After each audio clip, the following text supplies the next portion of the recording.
올해 마지막 부산시 15분 도시 비전 투어가 강서구에서 열렸습니다. 강서구는 에코델타시티 내 부족한 복지시설 확충을 위해 에코델타 복지타운 조성을 제안했습니다.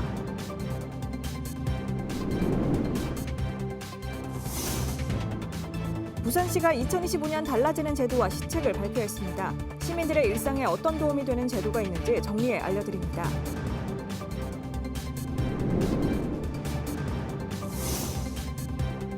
어려웠던 한 해를 떨쳐버리고 설렘 속에 새해를 맞을 시민들은 새해 건강과 행복을 기원했습니다.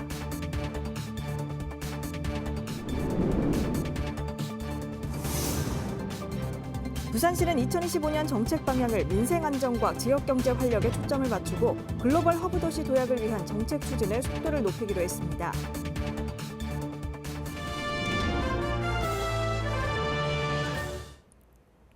여러분 안녕하십니까? BTV 뉴스입니다. 첫 소식입니다. 부산시의 15분 도시 비전 투어 시즌2 올해 마지막 행사가 강서구에서 열렸습니다.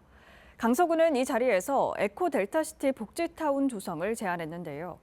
상대적으로 복지시설이 부족한 강서구에 모든 분야 복지 서비스가 가능한 복합시설이 계획대로 조성될 수 있을지 주목됩니다. 장동원 기자입니다. 지난 27일 부산시 15분 도시 비전 투어 강서구 편이 진행됐습니다. 부산시는 투어를 통해 각 지역 대표 과제를 발굴하고 있는 가운데 강서구는 에코델타시티 복지타운 조성을 부산시에 제안했습니다. 충구와 우리 강서구에는 장애인 복지관이 부재한 실정입니다. 강서구 에코델타 복지타운을 조속한 건립을 제안드립니다. 강서구는 에코델타시티 내 에코사초등학교 부지 인근에 복지타운을 조성 중입니다. 국시비와 구비 등 총 416억 원을 투입하는 사업으로 종합사회복지관과 장애인 복지관, 가족센터를 비롯해 공립어린이집과 청소년 상담복지센터 등이 한 곳에 들어서 모든 분야 복지 서비스가 한 번에 이루어지게 됩니다. 지상 4층 8,700제곱미터 부지 규모로 부산 최대 통합복지관이 될 것으로 예상됩니다. 지난 9월 공사에 들어간 사업은 2026년 5월 준공해 26년 연말에는 문을 연다는 계획입니다. 이번 15분 도시 투어를 통해 강서구는 부산시의 보다 원활한 예산 지원 등을 기대하고 있습니다. 한편 박형준 시장과 김영찬 강서구청장은 주민들에게 올 한 해의 성과를 발표하고 가덕신공항 조성 관련 보상과 에어시티 개발 계획, 폐기물 매립 부지 활용 방안 등에 대해 질의응답 시간을 가졌습니다. BTV 뉴스 장동원입니다. 부산시가 2025년 달라지는 제도와 시책을 발표했습니다. 시민들의 일상에 도움이 되는 제도와 정책은 어떤 것들이 있는지 김석진 기자가 정리해 알려드립니다. 2025년 달라지는 부산 시책, 먼저 교통 분야입니다. 오는 1월 10일부터 백양터널 통행료가 무료화됩니다. 신 백양터널이 완공되는 2030년 이후엔 다시 유료화될 전망입니다. 또 2월 1일부터는 광안대교 통행료 현장 결제가 사라집니다. 스마트 톨링 시스템이 도입돼 차량을 멈추지 않고 통과하면 되고 요금은 후불고지됩니다. 여성 보육 분야에서 눈에 띄는 건 부산형 산후조리경비 지원 사업입니다. 부산에 살고 있는 여성이 아이를 낳으면 산후조리경비로 출생아당 최대 100만 원을 지원합니다. 환경 분야에선 공원 묘지나 봉안당 내 플라스틱 조화 반입이 금지됩니다. 시설 내 판매도 안 되고 설치된 조화는 모두 수거해 폐기합니다. 주거 분야에선 전세 사기 피해자에 대한 지원이 신설됐습니다. 2025년에 한해 한시적이며 수혜 대상은 2,500명으로 1회 155만 원이 지급됩니다. 안전 분야에는 시민안전보험 보장 항목이 추가됐습니다. 자연재해 사망 보장 한도가 1,000만 원에서 1,500만 원으로 올랐고 만 12세 이하 어린이가 성폭력 범죄 피해를 당한 경우 200만 원 보장이 신설됐습니다. BTV 뉴스 김석진입니다. 여러 사건, 사고들이 이어진 어려웠던 한 해를 떨쳐버리고 설렘 속에 새해를 맞을 시민들, 새해엔 더 건강하고 바라는 일이 이루어지기를 기원했습니다. 김윤정 기자입니다. 을사년 푸른뱀의 해를 맞아 해운대 해수욕장 백사장에 뱀 모양의 새해 상징 조형물이 설치됐습니다. 백사장에 나온 가족 단위 나들이객들은 희망과 설렘이 가득한 푸른 뱀의 해를 꿈꿔봅니다. 안 좋은 일들은 가는 해에 다 떨쳐버리고 새로운 한 해 좋은 일들만 있길 바랬습니다. 저희 가족 건강하게 잘 무탈하게 지냈으면 좋겠고 올해 좀 마무리가 조금 좀 많이 좀 안타깝기는 한데 내년에는 더 좋은 일들이 많이 생기는 한 해였으면 좋겠습니다. 또 뱀의 지혜를 모아 새로운 시작과 변화는 물론 가족, 친구들과 함께 모두의 건강과 행복을 빌었습니다. 온 가족 건강하고 우선 저희 대한민국 전국이 빨리 정진됐으면 좋겠고 그래서 모두가 건강하게 평안하게 새해를 맞이했으면 좋겠습니다. 직장에서도 일 잘 풀렸으면 좋겠고요. 저희 가족들도 다 건강히 새해 소망 잘 이뤘으면 좋겠습니다. 한편 제주항공 여객기 추락 사고로 1월 4일까지 국가 애도 기간이 선포된 만큼 31일 광안리 해수욕장에서 열릴 광안리 M 드론쇼 카운트다운 특별 공연과 1월 1일 영시 시민의종 타종 행사가 취소됐습니다. 밀락 수변 공원에서 진행 중인 빛축제 조명도 1월 4일까지 조명을 끌 것으로 각종 행사들이 취소되거나 축소 운영됩니다. 을사년 2025년에는 시청자 여러분 모두 건강하시고 새해 복 많이 받으십시오. BTV 뉴스 김윤정입니다. 2025년 새해에는 을사년 푸른 뱀띠의 해입니다. 뱀은 지혜와 부활, 지역에 따라서는 복과 다산을 상징하고 영원한 삶을 기원하는 재생의 의미도 갖고 있는데요. 국립민속박물관에서 열리는 뱀띠해 특별 전시를 통해 만사형통의 기운을 만나보시죠. 김진중 기자가 전합니다. 땅을 지키는 12수호신 가운데 6번째 신인 뱀신. 불교에서 관자재 보살로 묘사되며 어리석은 인간을 일깨워 지혜를 전합니다. 때론 무섭고 두려운 존재이기도 한 뱀. 저승세계를 관장하는 10대 왕이 등장하는 시황도에서는 죄를 지은 인간을 심판하고 벌을 주는 존재로 등장합니다. 일반적으로 뱀에 대해서 좀 무서운 이미지를 많이 연상을 하시잖아요. 그러다 보니까 뭔가 뱀은 인간의 욕망이라든지 어리석음을 좀 경고하는 존재로서 많이 다뤄지기도 했는데요. 근데 또 이제 몇몇 지역에서는 뱀이 풍요와 안정을 가져다 주는 존재로 또 인식이 되었어요. 그래서 집안에 뱀이 들어오면은 뭐 가정이 평안하다, 혹은 이제 마을에서도 또 신으로 또 섬겨지는 경우가 있었거든요. 뱀은 방향으로는 남남 동쪽을, 시간상으로는 오전 9시에서 오전 11시를 가리켜 해시계나 나침반, 생활용품 등을 통해 우리 일상에 늘 함께해 왔습니다. 한 번에 10여 개의 알을 낳아 강한 생명력과 풍요로움을 상징하고 땅속과 땅 위를 오가는 모습은 이승과 저승을 오가는 신비로움으로 전해져 공동체를 지키는 수호신으로 여겨지기도 했습니다. 매년 띠 전시를 통해 12지 동물과 관련한 민속을 소개해온 국립민속박물관에서 뱀띠해 특별전을 열었습니다. 아프리카, 스리랑카 등 국내에서 접하기 어려운 타국의 민속 유물도 만나볼 수 있습니다. 전시장에서는 을사년 뱀띠해 운세를 점칠 수 있는 공간도 마련됐습니다. 운세 체험 키오스크를 통해 운세도 보고 뱀띠해 부적도 선물로 얻을 수 있습니다. 저의 을사년 새해 운세는 풍요로움으로 나왔습니다. 혼란했던 2024년을 지나 새해에는 우리 모두에게 풍요와 안녕이 함께하길 바라봅니다. BTV 뉴스 김진중입니다.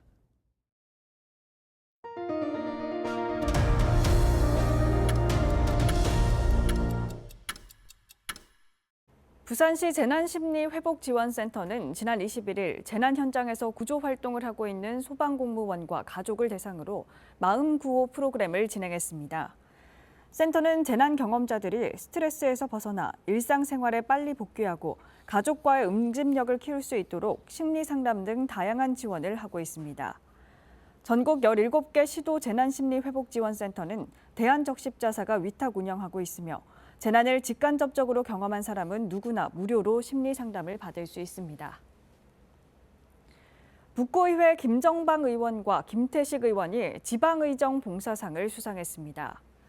부산시 구군의회 의장협의회가 주민 복리 증진에 헌신한 의원에게 수여하는 상으로 두 의원은 현장 중심 의정 활동을 바탕으로 주민 고충 해결에 노력을 다한 점 등이 높은 평가를 받았습니다. 서울시가 2036년 서울올림픽 유치를 위한 활동을 본격화하고 있습니다. 올림픽 재유치를 위해 필요한 찬성 여론과 경제성 모두 확보했다는 자신감을 내비치고 있는데요. 새로 경기장을 짓지 않고 기존 경기장과 전국 시도 경기장을 활용하겠다는 구상도 내놨습니다. 김진중 기자가 보도합니다. 지난 2022년 코엑스에서는 전 세계 206개국 1,300여 명이 참석한 가운데 국가올림픽위원회 연합총회가 열렸습니다. 이 자리에서 오세훈 서울시장은 2036년 올림픽 재유치 의사를 밝힌 바 있습니다. 세계의 중심에 서울을 놓겠다며 밝혔던 서울올림픽 재유치 계획. 유치를 위해 필수 요소인 경제성과 재유치 찬성 여론이 확보됐습니다. 서울시가 2024년 하반기 진행한 사전 타당성 조사 결과 편익 비용 비율인 BC값이 1.03으로 나왔습니다. 2036년 서울올림픽 개최에 따른 비용은 시설비와 운영비 포함 5조 833억 원. 2000년 이후 열린 다른 올림픽과 비교해 현저히 낮은 최저 비용이라는 설명입니다. 2024년 여름 진행한 시민 설문조사 결과 조사에 응한 국민 81.7%가, 서울 시민은 85.2%가 올림픽 유치에 찬성했습니다. 서울시는 1988년 서울올림픽 경험과 유산을 바탕으로 신축 없이 기존 경기장을 활용하고 부족한 시설은 경기, 인천, 부산, 강원도 등 타 시도에 소재한 경기장을 활용하겠다는 구상입니다. 서울시는 지난 11월 12일 대한체육회에 2036 하계 올림픽 개최 계획서를 제출하고 올림픽 유치를 위한 준비에 들어갔습니다. BTV 뉴스 김진중입니다. 부산시가 개최한 시정 업무 보고에서 내년에는 지역 경제 활력과 민생 안정에 주력하기로 했습니다. 이를 위해 글로벌 허브 도시 도약을 위한 정책 추진에 속도를 높일 계획입니다. 자세한 내용 김석진 기자가 전해드립니다. 부산시의 내년 정책 방향은 지역 경제 활력과 민생 안정입니다. 이를 위해 5대 분야 중점 목표를 세웠습니다. 먼저 미래혁신 물류 거점 분야는 가덕도 신공항 조기 착공과 북부산 개발, 그리고 북항 2단계 외자 유치 등입니다. 두 번째는 디지털 혁신과 금융 창업 분야입니다. 소상공인의 자생력을 강화하고 전략적 투자 유치를 활성화한다는 계획입니다. 또 인공지능이나 양자 등 신기술 미래 산업을 육성하고 창업도시 조성에 나섭니다. 세 번째는 저탄소 그린 시민 안전 분야로 부산형 2050 탄소 중립을 본격 이행하고 지역 필수 의료 시설 확충 등을 모색합니다. 네 번째는 시민 행복, 문화와 복지 분야로 부산형 통합 돌봄과 노후 생활 지원, 그리고 출산 양육 친화 도시로 조성한다는 목표입니다. 시는 끝으로 글로벌 허브 도시 특별법을 추진하고 시민 중심의 소통 공감 행정을 위한 시정 혁신에 나설 계획입니다. 박형준 시장은 신년사를 통해 이 같은 시정 운영 방향을 재차 설명했습니다. 2025년은 부산 혁신의 파동이 거대한 물결을 이루는 해가 될 것입니다. 미래 모빌리티, 파워 반도체, 첨단 소재를 비롯해서 시대를 선도하는 산업들이 이미 부산 경제의 새로운 지형도를 그리고 있습니다. 부산에 대한 기업 투자는 3년 새 20배로 늘었습니다.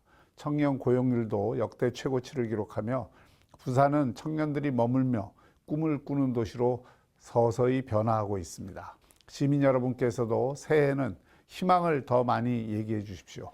긍정의 힘이 모여 부산의 미래를 밝힐 것입니다. 시는 이날 5대 분야에 대한 각 부처와 기관별 시정 보고회를 나눠 열고 새 업무 계획을 조기 점검하고 재정의 신속 집행과 규제 완화에 노력을 당부했습니다. BTV 뉴스 김석진입니다.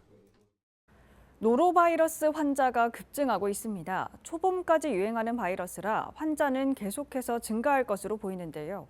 음식을 가려 먹고 철저한 개인위생 관리도 필요합니다. 장동원 기자입니다.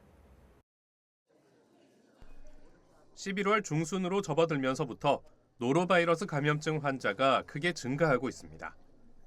질병관리청 전국 208개 표본 감시기관의 환자 감시 현황에 따르면 11월 셋째 주 69명이던 노로바이러스 환자가 2주 사이 114명으로 증가하더니 12월 셋째 주에는 142명, 한 달 사이 환자가 2배 늘어났습니다.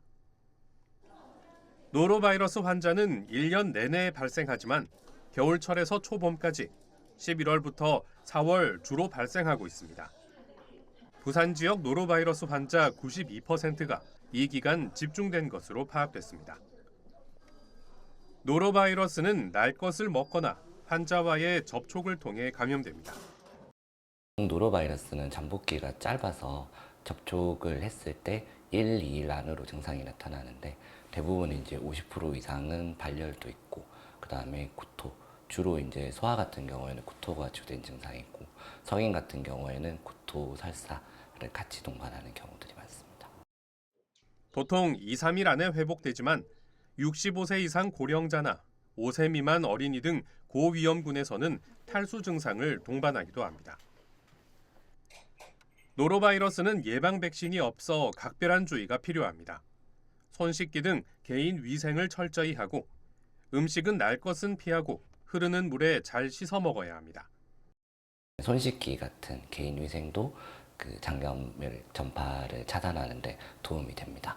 그리고 만약에 이제 형제들이 있는 집들이 많으니까 집에서 장염 환자가 발생했다 했을 때는 아기가 토하거나 설사하거나 이렇게 해서 오염되어 있는 그 주변을 잘 소독을 하는 게 중요하고 엄마나 아버지를 통해서 이제 또 다른 형제한테 옮는 경우들이 많아서 엄마 아빠도 꼭 개인 위생을 철저히 하고.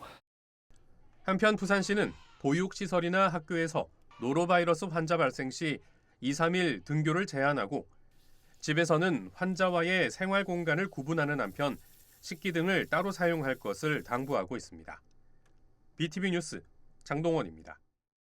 학교가 없어 원거리 통학 문제로 어려움을 겪고 있는 부산 에코델타시티에 내년부터 새 학교가 속속 문을 엽니다. 당시 대규모 개발 사업으로 인해 폐교가 결정된 대저중앙초등학교와 가락중학교가 학적과 교명을 계승해 개교될 예정입니다. 박재한 기자입니다. 내년 3월 에코델타시티에 처음 문을 열 에코 5초등학교입니다. 14,000여 제곱미터 부지에 44막급 규모입니다. 맞은편에는 에코 4중학교가 들어섭니다. 11,000여 제곱미터 부지에 31학급 규모로 내년부터 신입생을 맞이합니다. 부산시 교육청은 올해부터 본격적인 입주가 시작된 에코델타시티 내 학생 배치를 위해 부산광역시립학교 설치 조례 일부 개정 절차에 들어갔습니다. 시교육청은 당시 폐교를 앞둔 학교들과 맺은 협약을 근거로 학교명을 각각 대저중앙초, 가락중으로 정한 상태입니다. 2017년 당시에 대저중앙초등학교가 폐교가 확정이 되었고 20년에는 가락중이 폐교가 확정이 되면서 지원청과 그때 당시 학부모 또 운영위원 등 학교 관계자와 통폐합 협약을 맺은 상황입니다. 그때 협약 내용은 폐교되는 학교의 교명과 학적을 승계한다는 그 내용으로 협약이 맺어졌고요. 개발 사업으로 사라진 학교 중 지원청과 교명 등의 승계 협약을 맺은 학교는 삼광초까지 모두 3곳입니다. 시교육청은 대저중앙초 옆에 설립되는 여울유치원은 교명 공모 등의 절차를 거쳤고 내후년 영도에서 강석으로 이전하는 부산 남고의 경우 교명은 그대로 두고 두 곳에 주소를 두는 것으로 조례를 개정한다고 설명했습니다. 남고가 26년에 이전을 올 거기 때문에 지금 현재 영도에는 3학년만 남아 있는 상황이고 1학년을 그 지역에서 이제 다른 지역으로 배정하기 힘들기 때문에 1학년 학생들을 그 위치에 다시 이제 1학년을 열은 것이죠. 그래서 교명은 그대로 부산 남고 그대로 가고 다만 위치만 영도의 위치와 이제 이 지역의 위치를 두 가지를 같이 겸하도록 그렇게 조례가 개정이 되겠습니다. 학교 설치 일부 개정 조례안은 오는 2월 열리는 시의회 임시회를 통해 최종 확정될 예정입니다. 하지만 폐교된 학교 명칭이 신설학교에 그대로 쓰이면서 신도시에 입주한 일부 주민들에게 혼란을 주고 있어 향후 교명을 둘러싼 논란도 배제할 수 없는 상황입니다. BTV 뉴스 박찬입니다. 주민들은 에코 델타시티와 전혀 관련 없는 동네 이름이 들어간 생뚱맞은 교명이란 반응입니다. 교육청이 학교 이름을 결정한 과정에도 문제가 있다는 입장인데요. 에코델타 법정동 명칭에 대한 논란에 이은 또 다른 명칭 논란이 일고 있습니다. 장동원 기자입니다. 에코델타시티 첫 학교에 입학할 학생들에게 전달된 안내문입니다. 가칭 에코 5초로 남아있던 학교 이름이 느닷없이 대저중앙초등학교로 적혀 있어 학부모들은 당황할 수밖에 없었습니다. 곤란스러웠죠. 학교 이름이 왜 이럴까? 아이들도 조금 당하더라고요. 아빠, 이 학교명이 이 지역하고 무슨 상관이 있어요? 이러면서. 근데 이름 왜 이렇게 짓는 거예요? 에코델타시티 주민들은 학교 이름이 생뚱맞다는 의견입니다. 행정구역상 강동동에 들어서는 학교에 대저동 명칭이 들어갔고 함께 개교하는 가락중 역시 에코델타시티 사업구역이 아닌 가락동이 포함됐기 때문입니다. 대저중앙초는 2018년, 가락중학교는 2022년 폐교된 학교입니다. 수년 전 문 닫은 학교가 에코델타시티에 부활한 겁니다. 길 하나를 사이에 두고 반경 한 50m 내에 다 있는 학교입니다. 전혀 다른 이름들의 학교들이 일관성 없이 그것도 지역명을 기반으로 해서 강동동에 대저중앙초와 가락중학교가 들어와 있는 상태인 거예요. 교육청에서 협약을 맺었다는 이유 하나만으로 그냥 무분별하게 그렇게 학교의 명을 짓고 확정을 지어서 알린다라는 게 저는 좀 이해가 안 가는 부분입니다. 부산시 교육청은 각 학교 폐교 당시 재학생과 교직원, 동창회 등과 옛 교명과 학적 등을 이어 에코델타시티에 다시 개교하기로 협약을 맺었습니다. 하지만 에코델타시티에 입주한 주민들은 이 사실을 알지 못했습니다. 지난달 학교 이름에 대한 입법 예고문이 교육청 홈페이지에 게시됐지만 이 사실에 대한 통보는 전혀 받지 못했기 때문입니다. 이의 제기 한마디 못한 채 학교 이름은 확정됐고 입학 안내문을 받고서야 확인한 겁니다. 학교명이 어떻게 될까 매일매일 검색을 했어요. 나오지도 않았던 내용들을 이제서야 이렇게 벌써 학교 설립하기도 전에 정해놨었고 우리는 이대로 할 거고 행정적 절차를 밟았고 이렇게 해버리면 저희는 어떻게 생각하겠습니까? 그냥 뒤통수 맞은 기분인 거죠. 주민 의견대로 지금 정해진 교명을 다시 짓기 위해선 별도의 행정 절차가 필요하고 그 절차로 인해 당장 내년 3월 개교할 수 없다는 게 교육청 입장입니다. 그러면서 우선 개교 후 교명을 바꾸는 방안을 제시했습니다. 동문들께서 그 학교의 명백을 잇고 싶어 하시는 그 마음은 충분히 이해가 갑니다. 서로 간에 그 합의점을 도출하면 충분히 명분도 있고 또 이름도 조금 추세에 맞게끔 조금 바꾸기도 하고 이럴 수가 있을 건데 근데 지금 너무 어렵게만 하시는 거 아닌가 그래서 좀 안타깝습니다. 첫 학교 개교 전부터 불거진 교명 논란. 법정동 명칭을 놓고 한때 전국적 논란이 일었던 에코델타시티에 또 다른 명칭 논란이 이어지고 있습니다. BTV 뉴스 장동원입니다.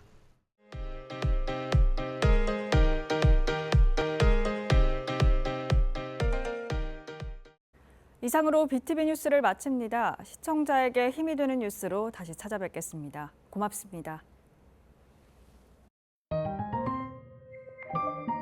채널 BTV